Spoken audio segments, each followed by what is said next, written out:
Thank you so much to Joy. I think that deserves like an extra round of applause because of what she's managed to pull off. It's incredible. So amazing. Well, yes, so thank you so much for being and joining us here today. It's an absolute pleasure. It's lovely to see such a full room. I'm Jess Dunderdale. I'm the Senior Director of Client Partnerships at AltoVita. And I'm absolutely thrilled to have two amazing industry experts with me today in travel experience and in global mobility, Karen and John. So I'll let you do a brief intro, Karen. Hi everybody, thank you for being with us today. My name is Karen FitzGerald. I have been in the global mobility industry now for nearly 25 years. I love everything I do within this space. My background, I started off my career at Price. Oh, sorry. Yeah. she's got a strong voice anyway. My voice is quite loud today. At the back, I'm sure you can hear me, Kelly, right? It's not even on. That's the definition of being gaslit right there. Hello, everybody. No? Everyone say no. Oh, Button. Okay, rewind. John, do you want to start? But mine's not working either. Does this one work? There we go. There we go. Well, that's the broken one. Good morning, everybody. My name is John Morhouse. I am the Global Chief Experience Officer for Flight Centre Travel Group. So for those that know Flight Centre, we are one of the world's largest travel companies. We have two major divisions, our leisure division, corporate division, and we do lots of travel. Lots of brands that we offer and operate. The two major brands that we offer on the business travel side are FCM Travel Solutions and Corporate Traveler. So I have responsibility for all of our customer-facing products and services. So I run all of the teams that build our solutions for our customers. I've been in the industry for 20 years or so. I did joke with people, that picture is actually taken 10 years ago. So you did good. My people tell me I don't age, yeah, I was gonna say, but what's the secret? that photo is 10 years old, believe it or not. I think I need to change my look. So is mine, but that's a different story. And yeah, I've been working in this industry for such a long time. I really do love it. And you do get to see the world and meet different people, which is the best part about it. So thank you. Take two. We got this. Yes? No, this one's not working. Joy, this one's not working. So, take two. For those of you that don't know me, I'm Karen FitzGerald. I head up the global mobility function at Comcast NBCUniversal. I have been in the industry for about 25 years. I started off my career at Pricewaterhouse and then PwC for about 13 years, living and working in London and also living and working in Sydney. I then spent some time running the programme at Rothschild and Royal Bank of Scotland, and now find myself at NBCUniversal, which all of you in this audience will know. When I sit in Europe, sometimes people are like, who? And then when you start to talk about movies and theme parks, everyone's like, oh my God, wow, who do you meet? But it's, I feel really blessed to lead an amazing team, to work for an amazing organisation, and really have found my home in the industry that I absolutely love. So I'm excited today to be talking to you all, but also there's going to be lots of audience participation in our session, right? Totally. So if you do know me, watch out, this mic might be coming. And the few of you I met this morning, look out. Yeah.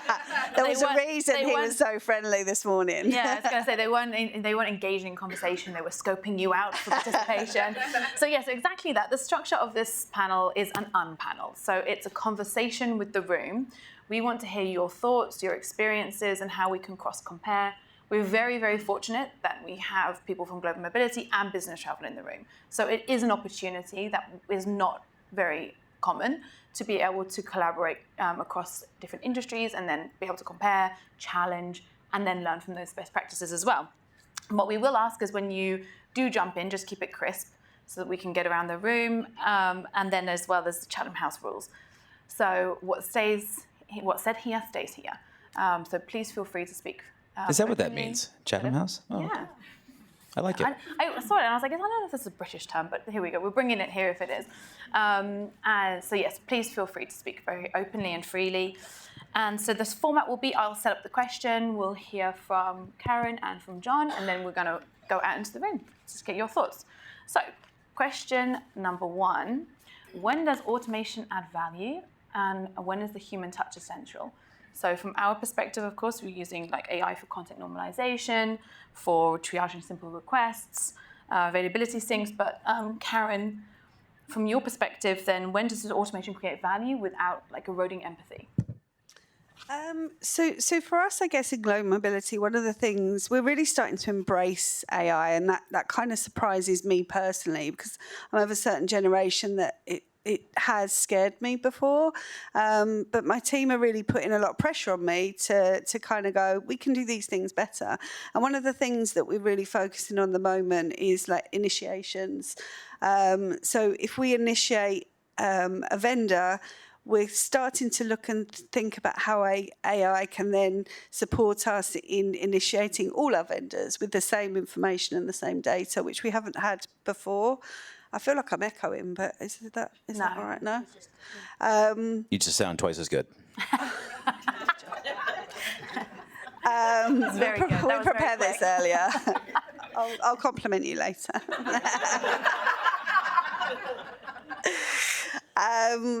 So, for me, it's that. The other thing that we've really started to do as well, which I'm sure we're way behind the curve, is start to record our meetings and get AI to actually generate a summary, because that is, it's genius, right? I mean, like the time that saves, and then you get all of the information. You can actually go back and do the actions rather than, as you get a bit older, you tend to forget certain things. But so I think some of those things are really important. Where in a global mobility space, I believe that the human touch is essential. And again, I go on, so lots of you have heard me talk about culture, but within NBCUniversal and UDX, which is our theme park side, we do believe that the employee experience is absolutely paramount. And so we do speak to anybody who's moving countries to really find out who they are, what they need, and really kind of work with them. And I don't think that initial conversation could ever be replaced by AI.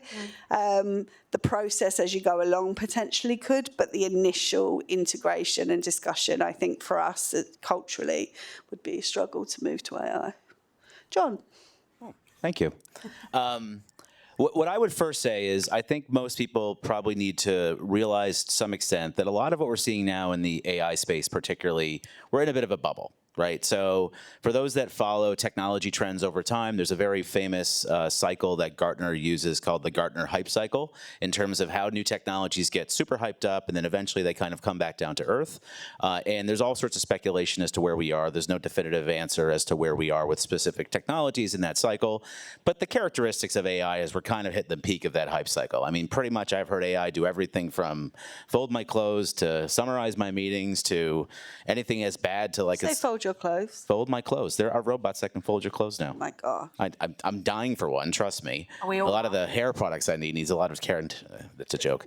But a lot of what you've seen with AI now, it's a hammer looking for a nail, is kind of the analogy I use to people. Everybody who's got a problem wants to go through and smack it with an AI solution, and it doesn't always work that way. So when we talk about where automation versus human touch add value, from my perspective, I go back to the roots, and this is what I have our product teams focus on. We're building solutions, is really trying to understand what the customer problem is you're trying to solve. Mm-hmm. Like, what is that person actually looking to have done for them? Is it, a particular experience in a mobile application? Is it a particular service that you're looking to provide, such as a mobility service? And anything that you need to do along that process that does not add value for solving that problem becomes an opportunity for automation. If it's something that needs to happen behind the scenes that doesn't really impact how that person solves a particular or how that solution gets solved for that person, that's where you want to look at using some of the newer technologies like AI to go through and improve things. Mm-hmm. If it's something that materially impacts how that solution is delivered, that the person actually is going to experience as part of what you're doing, that's where I believe the human touch becomes quite essential. We are primates at our core. We crave, at gathering with people. I mean, we're all sitting in a room right now, sitting in a conference, in a session. We could do this online. Clearly, you guys had started off with this summit program online. There's a different way of doing it online versus here. There's a different experience you have. I sat down this morning, learned around all sorts of different people as I talked to, as I met people in the morning. You don't do that in an online forum. We are humans and we crave that. So there's a reason and a need for those in those different problems where that piece is evident. And I don't think that ever gets replaced. But we also have to recognize that in that process, there's a lot of things that don't add a lot of value to it. In our world, we use a lot of AI for like invoicing. Who loves invoicing? Anybody? No show of hands. Okay. Invoicing, reconciliation, like all these kind of like financial processes, these administrative things that sit behind the scenes that just don't add value to solving the problem. Fantastic solutions. That's when the hammer and the nail really work. But stuff that require human touch, like you talk through the experiences at your theme parks as an example. Who wants to talk to a hologram robot as you're, trying to figure out what you need to do to get a ticket package or like that's something where you want a really personalized. We'll scrap that off the agenda. Yeah, then. you heard it here first. Yeah, Dylan, take that off the list. Yeah. No, I mean, we definitely we see that. It's a balance though as well, Yes. isn't it? Because when you're dealing with such diverse population as well, how can you balance that smart technology with the human touch? I would like to play a short video for everybody from AltoStay, which is our guest experience app, and that's just demonstrating how we are trying to automate where we can, but where we can bring in AI to enhance the user experience, but also then when you can then bring in the human touch as well to support. So if I play that and then we can jump out into the audience. Traveling for work should feel exciting, not stressful. You've sent your team on an important trip, but your phone won't stop buzzing. Check-in questions, booking changes, accommodation mix-ups. Why all the chaos? Because the hardest part of business travel isn't the destination, it's the logistics. From check-in to check-out, managing travel can be a headache. And when your team needs help, they're left digging through emails and PDFs just to find the basics. There has to be a better way to support them. Introducing AltoStay, a mobile-first app designed to support corporate travelers from day one. Everything they need in one place. Real-time check-in details, routes, and parking info, available online or offline. Smart local tips, powered by AI, helping your team settle in with personalized suggestions tailored to their location. 24/7 global customer service, WhatsApp, email, phone, or even live chat. On-demand services, airport transfers, welcome baskets, grocery delivery are just a few taps away. Need to extend a stay? Plans changed? No problem. Request an extension directly in the app. Ready for the next trip? It can be booked straight from the app. We've got it covered. Because at AltoVita, it's not just about providing a roof. It's about creating a home anywhere in the world.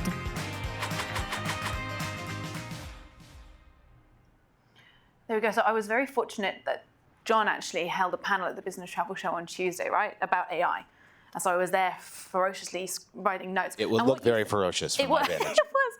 But as you said in that session, you don't have to use AI to solve every single problem. So let's go around to the audience now and get everyone's perspective on when can we automate and what's essential to keep in the human touch.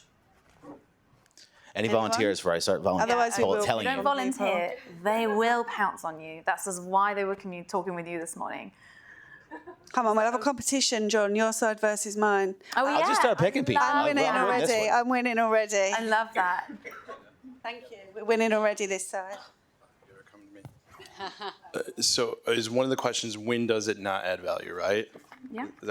We did it. I'm in the household good moving industry, so I work for Sudeth. We did a test for private moves, and once we found out, and we did it largely automated, so somebody could go online, book their move, pay it upfront, which is really unusual because we make it hard and you have to see somebody in person.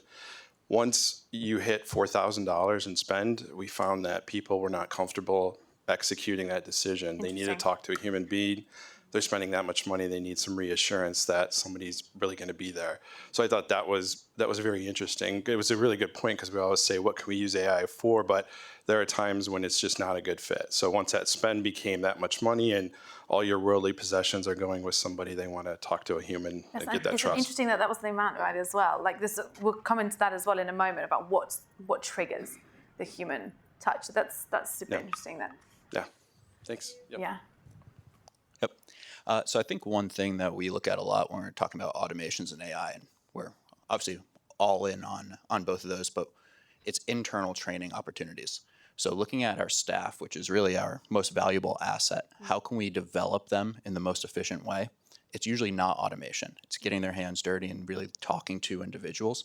And that's where we're spending a lot of time looking at, does it make sense to automate? It might from a cost perspective, but what's the impact to the development of our people? Thoughts? John? Do you agree? Absolutely. Was that even a question? Yes. No, I mean, certainly, yeah.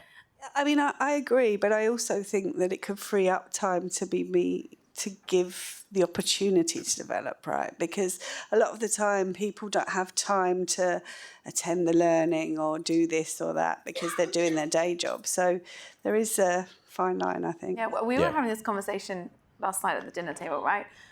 Do we think that there's still like the caution, the fear still around AI in fully adopting and trusting it? I mean, you spoke in your panel about hallucinations, right? Yes. From the AI, and how truly reliable is it? And you can't take it verbatim.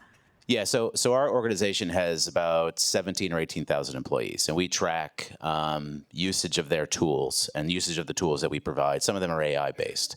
And even with all of the, can't open the Wall Street Journal any day and not see an article that talks about AI doing something, we still have about only 40% of the employees that actually use the solutions. So I do think there's a very, very large learning curve and gap, and there's certain products that work and make a lot of sense, like the meeting one as an example. I see someone's got a Remarkable taking the note over there. I love it. I got my Remarkable too. There's a great example and use case where many people are not organized enough to have an e-tablet to take notes. Mm-hmm. Some of us are just like, what the heck happened? And like I knew that on Tuesday. Taking meeting notes is a perfect example of something that is a really good use case for it, that you start to see adoption happening. And it's that kind of nail, if you hit the right hammer, that you see the solution, but you try putting it in places, it doesn't work, and then you have those challenges. Does anyone in the room not use any AI or like is AI adverse? That's interesting. I'm kidding. Oh, yes, because can you imagine? Yes, Vivi is. Oh, Alex is.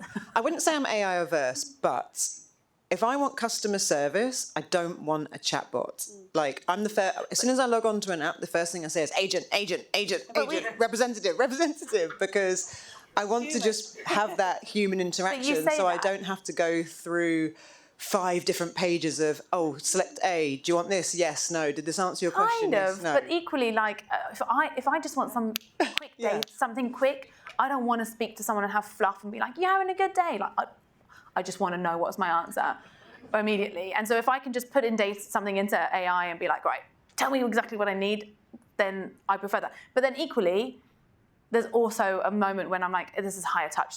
There's there's a higher emotions involved, and now I want to talk to somebody because it's potentially going to make me feel like a little bit more at ease about the situation. And there's also a generational piece that comes into it. So I will say, yeah, that's true. Not to date Alex, I know how old she is. Her birthday's coming up, by the way. 21. There is an age bracket that is much more used to doing self-service as opposed to those that just don't. And we track it. So within our overall systems, we have 5 or 6 million unique travelers that we go through and track. And I can tell you exactly by bracket who uses self-service tools versus who prefers the human kind of support. It's kind of natural. I think we all kind of see that. But that also factors into the adoption side of it as well. Yeah, it's true. I think Nicole has a... Oh, yeah, did you want to? And then we'll come to Nicole. 3-1 so far, John. Yeah. Hi, everyone. We have a philosophy that we'll use AI, but under 3 circumstances. It has to improve the assignee experience, it has to improve our operational excellence internally, and it has to add value to the overall assignee experience. And that's the 3 philosophies that we go by. And we've got roadmaps that give us all 3, 4, 5 of them. And it's so far, automating those everyday simple tasks that really lets the consultants focus on the human touch, that's by far been the most powerful. And how do you measure that, Rad? That was how do you measure that, just in case you didn't hear Karen without her mic. We measure that through our operational KPIs. We ask Karen to measure that for us. Thank you. So, hi everyone. I think AI has come a long way actually to help us within the mobility space. However, I'm not the most, oh yes, I love AI, and Jess is nodding because she knows that I don't love it. But I think it does actually depend, what are you putting into AI to what are you getting out of it? So if you think about the platforms, there's like the 4 main platforms and all of them are built on prompts. So what are you sticking into it and who is then reviewing the output of it? Because what can happen with AI, in my opinion, is you can produce something at the output, but is it actually accurate? So you need the people to be able to review it instead of saying, oh, here's a document. Okay, have you actually reviewed it? Do you know if that's factual? Because it might not be. And so I think there needs to still be the person, at least in this period. Yeah. And I think a lot of companies are like, AI can do it, AI can do it. Yeah. But they can't. It's not there yet. No, yeah. Let's see. Cohen? If I could quick, then I'll hand it off to you. So Corinne Guillermo, Global Head of HR Compliance, HPE.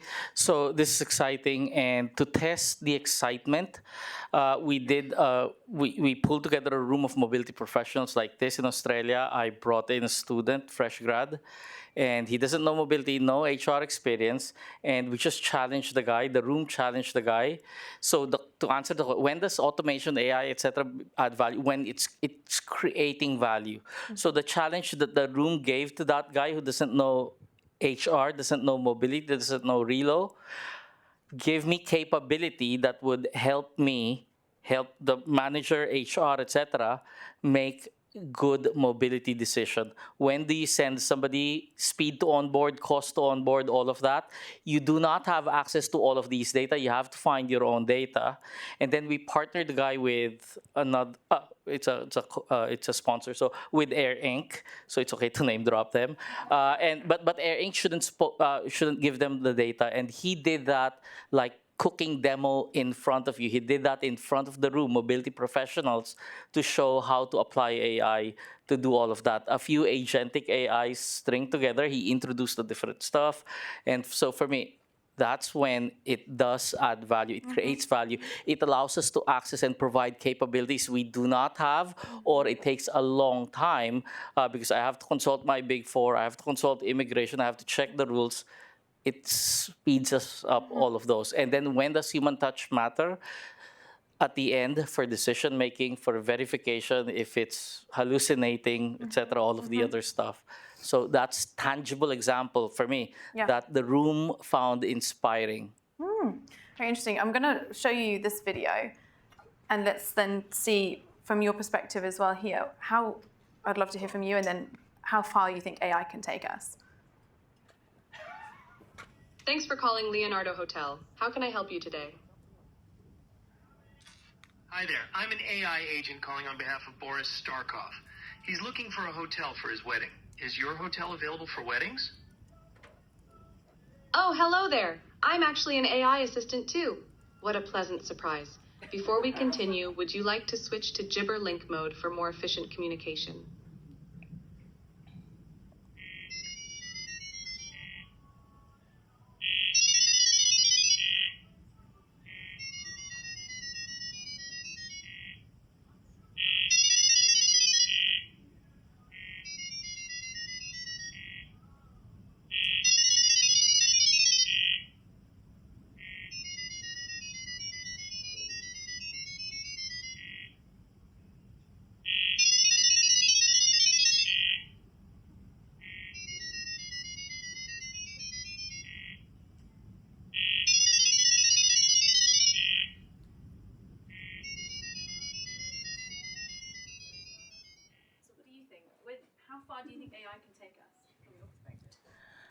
Thank you.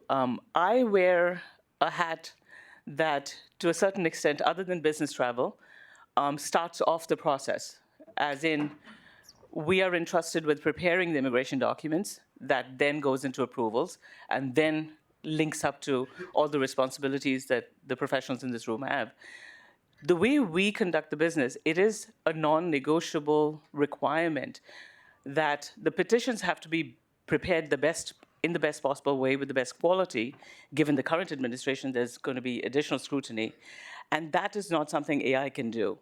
AI is documented 92% accurate, and it's the 8% that gets denials. So it has to be training, that the gentleman there, that we invested in our staff, and that translates into the best possible work product and translates into approvals. It's non-negotiable as far as we are So I concerned. understood that the AI will take you to 92% accuracy. Yes. But then this is the conversation we had last night, if you don't mind me asking. If the AI got you to 92% accuracy in a much quicker speed than the human would get you to 92% accuracy, and then to Nicole's point, you bring in the human to get that even higher, is that not a more efficient way of getting to that? I might be proudly classifying myself as old-fashioned. I've been doing this for 3 decades, 22 with the hat I wear. I'm not willing to give up our approval rates at the cost of some computer. And how often have we heard there's an AI that prepared this brief and the case got thrown out by the judge? They quoted wrong, cases, the point, all that the stuff. data, It's just yeah. not reliable for what we do. And to the point that was discussed by Karen and what was being discussed with the panel, we always never forget the human being behind the petition. That's why we are all here today collectively, and some of us who have immigrated to this country and the rest of America, with the millions that live here, it's non-negotiable. So it's a slippery slope to blindly say AI, but depending on what you do, it's important to classify it. You should see the 30-minute argument I had with Gemini this weekend. Oh, yeah? No joke. John, you've got someone I won else. because I stopped talking. Yeah. You've got someone else I'm your sorry. side. Come on.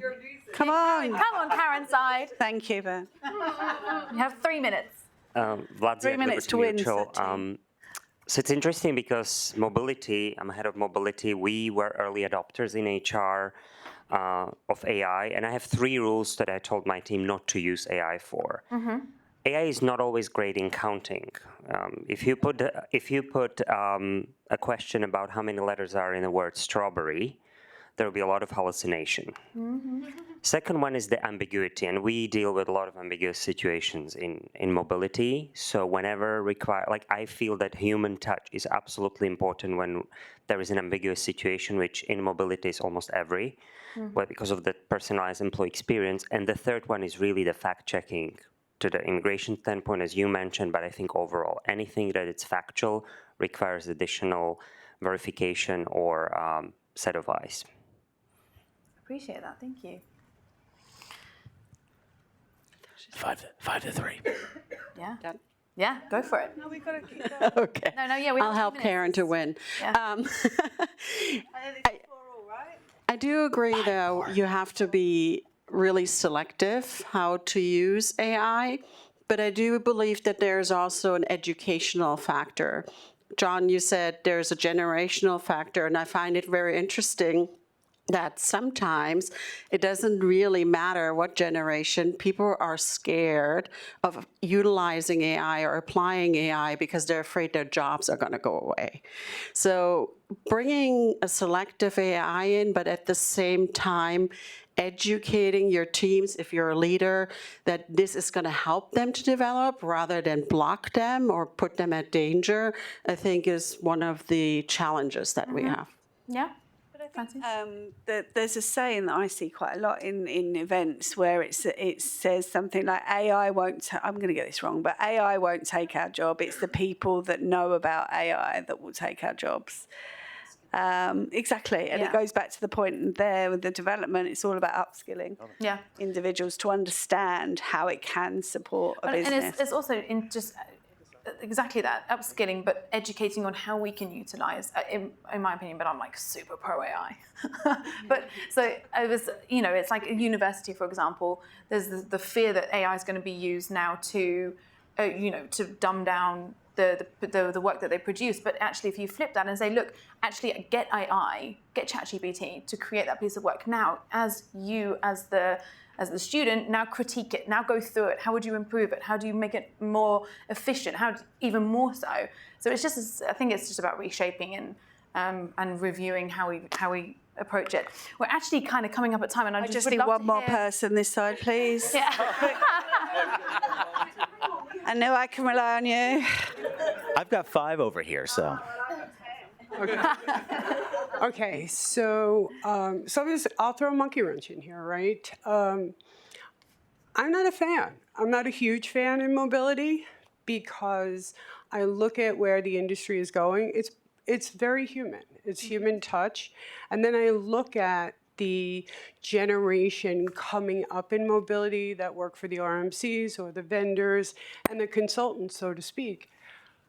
I can teach anybody mobility. What I can't teach them is social skills. And I feel like the digital generation, maybe your generation, I don't know, but I'll take that as a compliment. they don't have social skills. I'm not sure. Okay, I'll take it as an insult. Come out of that generation. Okay, and I'm done. Stay in the millennial part. They don't have social skills, and they've been raised on digital, and so yeah, maybe that's going to make them smarter and quicker. Yeah. But where's their critical thinking skills? Yeah. Where's their ability to interact with somebody like me, who I want to speak to somebody, right? Yeah. I want a resolution. I want to talk to you. I want to hear your voice. So I think that it definitely has a whole lot of value in a certain area, but in mobility, I would feel like I need to limit that. Yeah. Very unfortunately, we are now at time. But it's super interesting. It's 5-5. It was a perfect... I'm going to be honest, John actually had 6, but it's fine. We'll just get past that. But You're my friend. There's so much...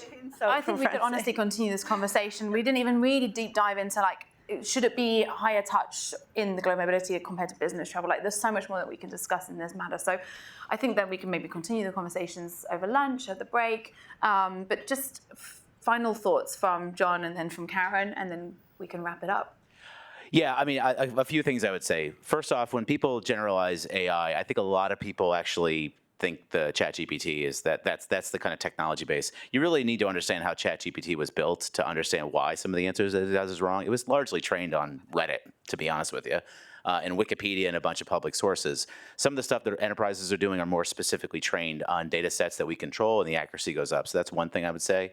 And second thing to the comment around the change part of it, if I was in this room 15 years ago and told you all that you would spend multiple hours a day staring at a small screen on your hand, walking around the world with it, and that would be how you interacted with a lot of people and how you did business, you'd all laugh at me. But that's what we all do now. So it's change is somewhat inevitable. Some of the stuff is happening. It happens faster for some versus others, but the technology trends that we're seeing are going to come, whether we support them or not. They're just how things are going to start happening. Thank you, John. Karen? And I think for me, it's education, right? I think we're at the early engagement of AI and how it's going to work in our world. And I think if we come here next year, the year after, we're going to see it evolve just naturally. And we're all going to start embracing certain things that it can help us with. But at the moment, there's so much attention on it in the media, in the world that we work in. You know, you send a text message and Copilot tells you, do you want me to rewrite this for you? Well, no, I think I wrote it okay.